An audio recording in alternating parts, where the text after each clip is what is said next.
Hello, ladies and gentlemen. For years, the Indian defense sector has been dominated by defense public sector units, which have worked independently, by and large, from private players, both Indian and international. That model, some would say, has had limited success since the true potential of the Indian private sector in India's defense could never be realized. But given the challenges that India faces today, the expanded opportunities now being afforded to Indian and international defense firms, and the transformative potential of public-private partnerships in defense is beginning to show incredible potential. To discuss this with me today, I'm joined by Air Chief Marshal R.K.S. Bhadauria, former Chief of Air Staff. Thank you, sir, for joining us. He's also the advisor to UP government on Defense Industrial Corridor. We have Air Vice Marshal N.P. Singh, who's a principal advisor to Bharat Forge Defense and Aerospace. Thank you, sir. And Mr. E.P. Jayadeva, who's Director Operations at Hindustan Aeronautics Limited. Thank you so much for joining us on this. Starting with you, Air Chief Marshal R.K.S. Bhadauria, sir. We have heard so much about this UP Industrial Defense Corridor. Tell me, how are these different nodes that are connecting UP so essential and critical to building of this corridor, which is not just attracting ventures, joint ventures, but also focusing so much on innovation? Okay, in UP Defense Corridor, essentially there are 6 nodes. That's Kanpur, Lucknow, Agra, Aligarh, Jhansi, and Chitrakoot. And location-wise, they are well chosen. They are very well connected with some expressway next to each. Each place is connected with the airport. So the connectivity level, the flow of logistics, and the basic essentials are in place. And the government itself is providing rest of the basic infrastructure in terms of road to the boundaries, electricity, water, and the security. The importance of corridor, I think, is when the government decided to make 2, one in UP, one in Tamil Nadu, as you are aware, is to energize this entire sector and bring this essentially the transformative effect of public-private, public-supported private partnership into these sectors. From UP perspective, where we are today, I think we are in good space. Already 41 companies have been allotted land in these 6 places. 3 of these nodes have already run out of land, and we have started phase 2 of land acquisition. So that is the current state. Target is about 25,000 odd crores in terms of 114 odd MOUs already signed, with 41 work started. That means land allotted.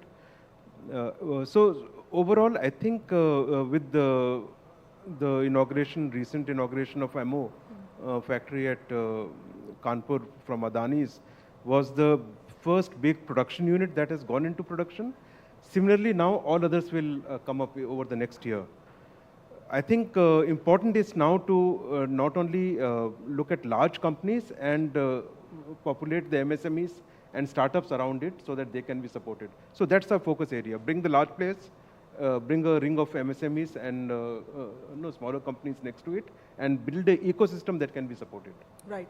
Air Vice Marshal N.B. Singh, you've also partnered with Indian Army and DRDO on the manufacture of ATACMS guns, and something that people have been talking about. Tell us about your experience of it, and also how does it work to create a world-class weapon of this kind? The journey with DRDO was really, really excellent. You see, a journey of 1,000 miles, even if you run a patch of rough road for 5-6 kilometers and still you reach the destination, the journey is said to be very excellent in every form. This has really brought a rich dividends to Bharat Forge, to DRDO, as well as to the nation. I just explain you how it happened.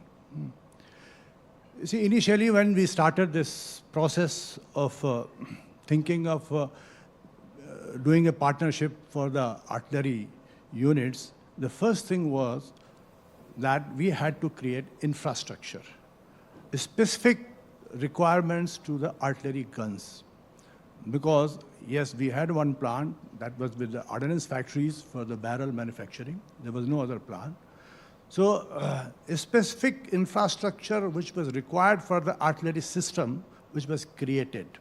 And today this has become a national asset. Because if you calculate any national power for any nation, then the industrial base, which can be utilized at the time of war for the military purpose or for the production of military platforms and equipment, it considered a very vital parameter. Right. And that's what Bharat Force has done it, created the infrastructure.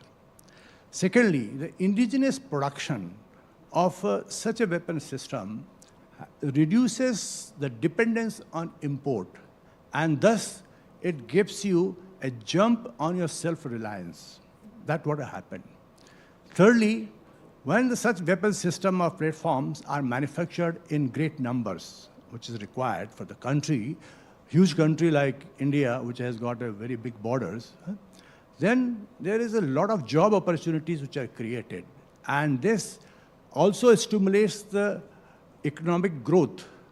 And finally, it results in the national development. Right.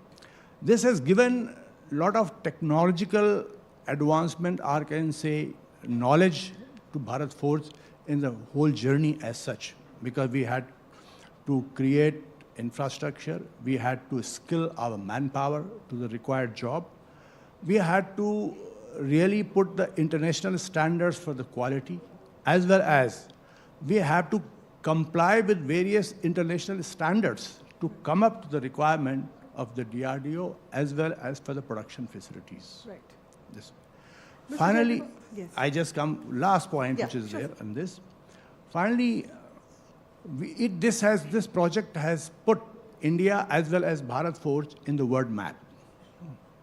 Today, we are competing with all the established players in the world market for export, and we have already achieved the success in that. So that gives a very satisfying result to all of us, and it gives a pride as an Indian to us. Right. Thank you. Mr. Jayadeva, when we talk about partnerships, which we've been doing right now, HAL has a lot to boast about. You know, you've had with Dynamatics, Samtel, General Electric. Would you consider Tejas as one of the successful case studies, you know, when you talk about PPP models? Yeah, definitely. LC has been showcasing the private-public partnerships in India as such. So the whole of aircraft, if you break down into, say, airframe and LRUs and engine, if you see, the more or less the airframe was designed by HAL, and the rest of the things have been designed by HAL, as well as many private industries, which are supplying almost 30% to 40% of the LRUs, which is sitting on the aircraft. And we are sourcing all these LRUs also from them right now. And in future also, when it happens, when we happen to get further orders, definitely all these private sectors, industries will be with us. And LCA is a true test case where private-public partnership can be showcased. Right. Air Chief Marshal Bhadoria, sir, you know, despite all this, India still remains one of the highest importers of weapons. In very simple terms, can you explain to us how critical it is to move away from this model, even though sometimes or often it may actually be more expensive to produce, to manufacture our own weapons? I think it's absolutely critical, absolutely.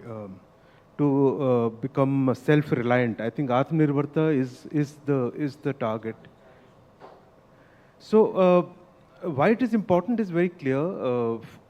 We have spent about 6 decades in our previous licensed manufacturing kind of regime, and we got trapped so badly in it that we never stepped out, or we never ventured out. Now, last 10 years have been absolutely transformative. So we have seen the result of that in terms of policy changes, in terms of enabling the private sector to come in, and really change the entire ecosystem in defense and aerospace production. We are still far away from Atmanirbhar. A lot of progress has taken place in terms of make in India, but I think the crux lies now in concentrating on the R&D aspect. And we have to really get to design in India and then make in India. I think that differentiation now needs to be brought in. And that is only possible when, like in the previous session also, it was touched upon and focused upon. When you really involve the startups, that is where technology innovation and new technology generation. So the big private players need to bring them into the loop of technology development. And PSUs and all the private players involved should help Indian technology to scale up and productionize and get into our systems. Unless you have control, you become an integrator and you have a large component of your own technologies into that system, be it whatever, weapon system or aircraft, that is when we'll become kind of self-reliant. You've seen what happens when there is a war conflict scenario, Russia-Ukraine, you see our supply chains, how badly got interrupted. Overall, in the time to come, if we have to face China, this target of self-reliance is absolutely essential. Right. So I think whether we should be there, there is no doubt at all. It is only a question of how fast we should go, and all the energy should be towards design and development is my focus. So taking this forward, Air Vice Marshal N.B. Singh, so one of the areas where Bharat Forge has been offering solutions to the Indian Armed Forces is infantry mobility through high-end mine-protected vehicles. Does this have the potential of reducing India's dependence on imports? Yes, certainly it has.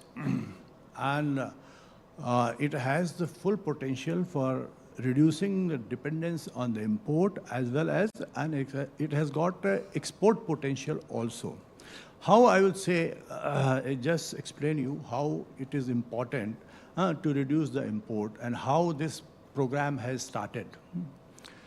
You see, Indian Army operates in a very diverse terrain. So when we started designing and developing this vehicle, we had to take feedback from them, what are the requirements, which are so far the terrain is concerned. And secondly, we also went through to suit their operational requirements as such. Okay, what are the operational scenarios they are going to encounter in those terrain areas, so that we could build specific to meet the exact requirement of the army. And I'm happy to inform that we have achieved that. In addition to that, I would also to tell you that its construction is very, very robust, because since it has to be mine protected, it has to be bullet protected on various weapon systems which are there, which can be fired, and we have to protect our personnel as well as the equipment inside. So it is very robust construction. This was possible because Bharat Forge is especially so far as alloys is concerned. We know how to give much bigger strength to the alloys and what are the various techniques to increase their strength. And that's why it has been used, so that vehicle has become very rugged and the survivability in adverse conditions have been achieved. That's what it's the main function of that. Next is that we also support it. So far maintenance is concerned, its availability at front areas, availability at the locations which are the border locations, we are supporting them through and through, so that the availability for ops readiness is always maintained. And this has got a very, very another unique feature that's got adaptability. You see, the mission requirement for the Army, our Air Force, anything, it can change any time. Sometimes requirement is more personnel, lesser ammunition.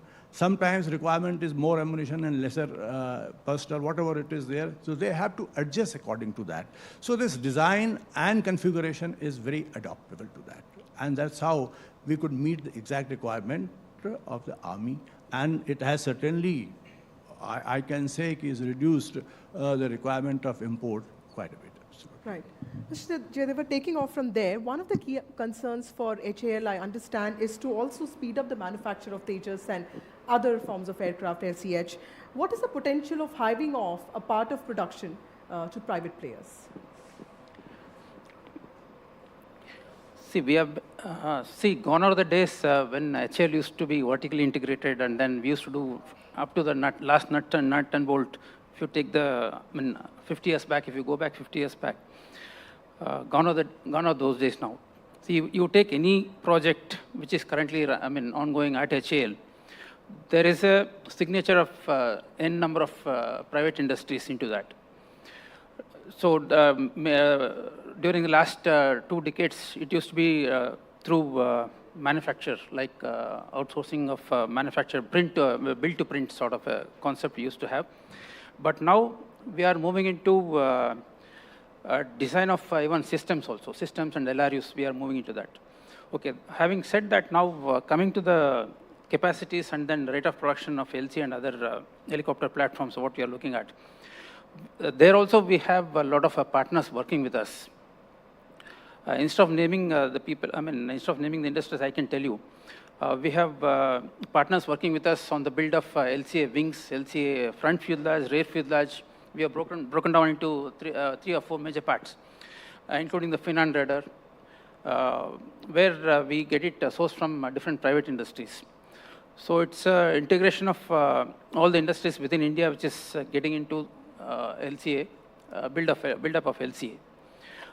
So it's already there, and then we would like to take this forward in our other future programs also, like our IMRH, Indian Multi-Role Helicopter, where we are looking for partners right from the beginning, where they'll do the prototype build, and then, for example, what happened in LCA was, we used to design, then we used to build up with the DRDO and HAL partnership, we used to design and then build. Now we are looking at design of systems and airframe also from private industries. Otherwise, programs of such huge potential, probably it will be very, I don't say difficult, but we can reduce the time to induction. Now services wants us to induct all these platforms at a very faster rate within, say, 5 to 6 years. Right. So if you have to achieve such shorter time to induction time frames, definitely we need a lot of partners working with us. Right. And private industry definitely comes in bringing their efficiency and others, infrastructure and other things. Definitely we look forward to working with them. And definitely HAL has plans to involve private sector in a big way in all our future projects. Air Chief Marshal Bhadoria, sir, 3 weeks ago, I heard UP Chief Minister talk so much about jobs. He said that the UP Industrial Defence Corridor will actually end up creating thousands of jobs. Tell us how key or important is this generation of jobs, when it comes to defence and PPP models? No, I think with the establishment of Defence Corridor, the generation of jobs would be a very important element. In fact, in the initial portion itself, we look at what kind of investment is being put by the companies who are asking to get established, and what kind of job content, job opportunities would come up. So far, with the current plan of action, which is already in place, we are talking of 40,000 plus job opportunities. What is already being established, already 10,000 plus has already crossed. That will come up. So I think equally important is the skill development. Part of the defense corridor, the MSME department sponsored one common facility center is coming up in Jhansi. There are two more we are planning, which would be private sector kind of led as a common facility center. Also, UP government policies on education and skill development are really getting transformed. So the locally available skill sets across the spectrum, that means the high end, at the design end, the research specialist, then at the technician level. So the complete skill sets will be available locally within the UP government, within the state, for the UP corridor industry to capitalize upon. That is a very important aspect, and I think that's going to happen. Right. So it's a very important aspect of the corridor jobs, development. Yeah. Air Vice Marshal NB Singh, one of the concerns that many manufacturers seem to have is the speed of placing orders. Do you think this commitment to Atmanirbharta that we've all been talking about, and the government has also been showing a lot of commitment to, do you think that will end up in speedier orders, that also may lead to the business becoming more viable? Yes, the speed of order after development trials and should be quick, because if the time gap between the development and deployment is shorter, the services gets an edge over the adversaries. This is number one. Second thing is they are operational ready to take on any evolving threat which are coming up. And third thing, it gives them a strategic advantage also to gain the battlefield superiority, because you see, when new equipment or new weapon system is inducted in the forces, the specifications and the capabilities are not known to the adversaries. And that time you have the advantage.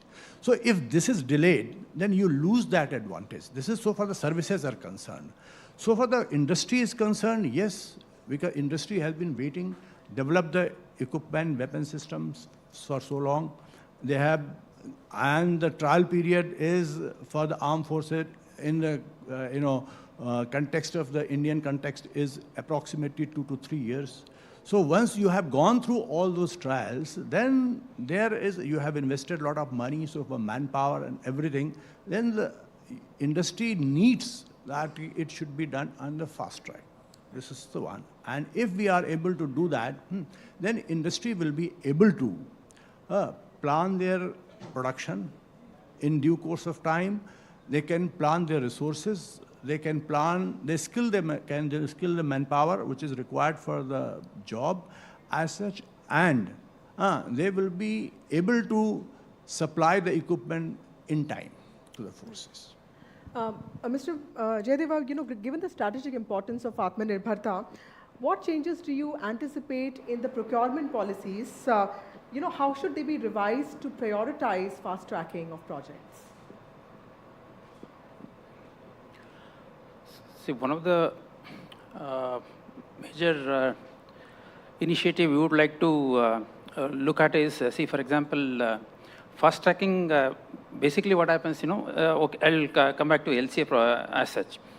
See, we started with the production of 20 numbers in the initial production run. Then we got an order for another 20. Then we got a huge order for 83. See, what happens is, once we get this visibility on such numbers, the industry will be favorable to this, and then supply chain will kick in, and then you will have a lot of efficiencies, and then production rates will be ramped up without any hesitation. So if these numbers are upfront intimated or sort of a letter of intent or such things, then industry, both private as well as public sector, we would be happy to upscale our infrastructure, and then that will help us in efficient supply chains, and also production runs will be, timelines will be reduced, and then we can ramp up the production and then induct the aircraft or platforms at a faster rate. So now definitely we have support from the government on this front. We got a 4 squadron numbers of LCA at one go, and then we are also looking at another 97. It's a big number. So such huge numbers definitely will give visibility for the production runs. And both the private sector also probably will be looking for such indications with assured sort of offtake. Definitely this is one initiative which will aid the industry in defense. Just to wrap this up, Air Marshal R.K.S. Bhadoria, sir, many policymakers have pointed out that Atmanirbharta in defense is the right way forward. But unless we create enabling conditions, it might remain a pipe dream. So I'd like to ask this to both of you. What do you think is the future of PPP model, and what are the proactive changes that this sector or this model needs to see? I think future is how we take this transformation. I think very important now is to see all the enabling mechanism and policy support from the government is already in place. Whether you talk of public-private partnership, collaborative approach, TPSUs and private sector working together. So that has to, now we have to start walking the talk. There's a lot of difference between, making what we are saying in seminars and supporting this at all levels. But if you see the ground reality today, we need to now convert it into ground realities. That would happen when private sector increasingly is getting the contract straight away. That would happen when the technology is indigenously developed by our startups and they get supported by our own people, own industry, be it private sector or DPSUs. And that would happen when our own people are investing into startups. At the moment in the startup regime, half the investments are coming from foreign investors. Right. So we have to, I think, start walking the talk, and although the trajectory is positive, It is slow at the ground level. Right. That is the crux. The second issue, I think, is to concentrate on technology development, which I covered earlier, and look at the future. Don't get stuck in legacy systems and making the current better. The future is on drones, UCAVs, Right. manned unmanned teaming. Your cyber and space was talked about, very important. AI embedded in this. So that aspect we have to start working now. The industry would need to take a lead in this, and that again, technology development in these areas would become critical. If we keep waiting for services to put orders in this, it will take time. Even services are grappling with what should be our future weapons. By the time that comes out, if the technology development doesn't happen, we would take another 5 years. So we need to do this in parallel. So there has to be industry investment into these futuristic, domains now, and automatically in time to come, this will match up with service, orders coming. So I think these are the focus areas, as far as I can think. Right. So your last word. Yeah, in my opinion, first of all, this public-private partnership has been existing since long. It's not a new phenomenon. Like when I was a director BDL and looking after the Akash project, we had 78 vendors. And some of the very big, like L&T was one of my vendors, who was making the motors for the missile. And Godrej was another vendor. And there were small MSMEs also. But that time, nobody talked about, because it was not a big phenomenon. But today, media's attention has been caught on this basic focus. This means there has been uplift in the future of it, and the future is very, very bright. Why? See, the government's focus on indigenization as well as self-reliance is there and is going to be there for a long time.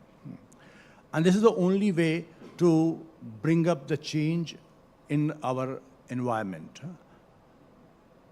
Therefore, now we have to harness the available infrastructure which is available with the private sector and their capabilities to foster innovation, as well as to make the world-class addition in their infrastructure so that we can compete with the world.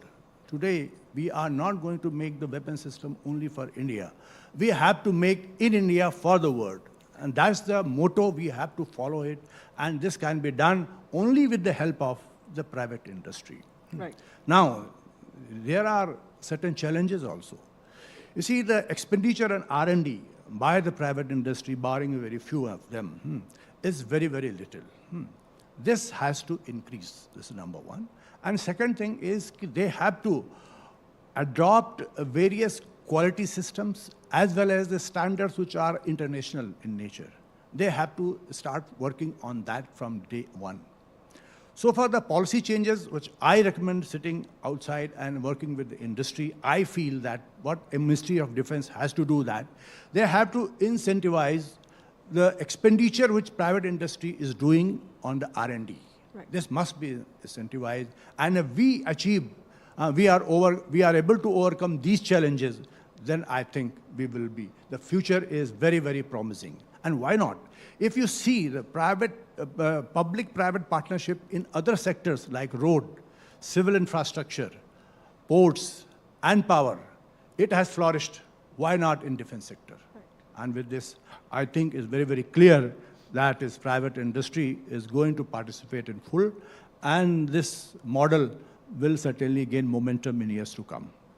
Thank you, Air Vice Marshal. So DPSUs in India have for long had the innovation and also technology and also scale, but the private sector is the one that has shown agility and also commitment to speed. Maybe the success lies in a combination of both of these. Thank you so much for joining us.